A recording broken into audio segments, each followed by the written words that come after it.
Oi, meu nome é Bianca, eu sou psicóloga do time de saúde do CLUD e hoje a gente vai falar um pouquinho sobre o TEA.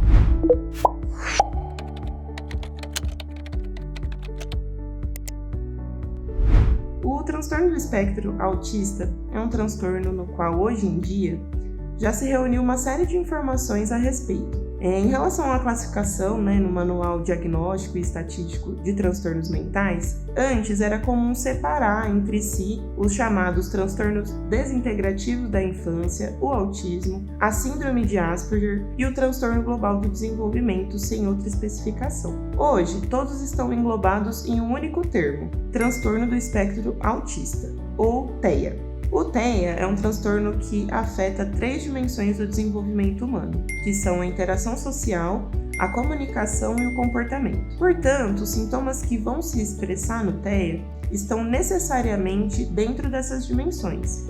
Mas é importante lembrar que isso aparece de maneira diferente em cada pessoa. Não se tem certeza, mas alguns estudos trazem que a prevalência do TEA seja de 1% em toda a população. Então existe uma pessoa com transtorno do espectro autista a cada 100 mil habitantes do país. Não existem formas específicas de se prevenir o TEA. Também não se sabe o que exatamente causa o espectro autista, mas se sabe que se relaciona a alguns fatores genéticos do nosso DNA, aquilo que é herdado pelos nossos pais, e pode estar relacionado a fatores ambientais, como algumas medicações ingeridas durante a gravidez ou infecções que aumentariam o risco de que a pessoa esteja dentro do espectro autista. O diagnóstico é feito por uma equipe multiprofissional e pode ser feito a partir dos 18 meses de idade da criança, desde que ela apresente alguns sinais ou sintomas. Então estamos falando de uma criança que quase não faz contato visual ou não faz por muito tempo, que pode não responder com frequência quando a chamam pelo nome, que vai brincar sozinha e não aparenta ter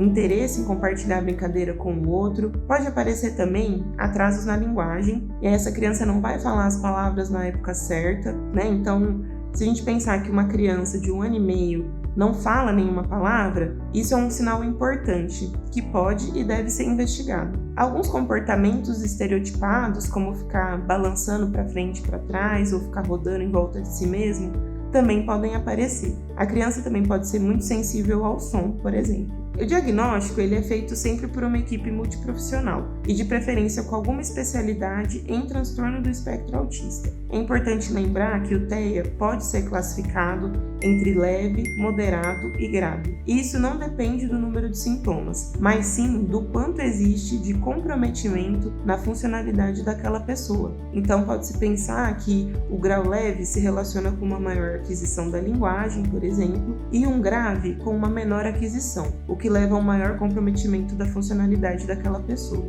Apesar de todo o acompanhamento ser feito por uma equipe multi, quando se trata do profissional psicólogo, além de importante presença dele no momento de diagnóstico e de terapia, por meio das técnicas e dos instrumentos específicos, ele também pode acompanhar a família da criança ou do adulto diagnosticado, ajudando a compreender e gerenciar as questões que surgirem e forem referentes a esse diagnóstico. Se você achou esse conteúdo interessante, compartilha ele nas suas redes sociais. Até a próxima!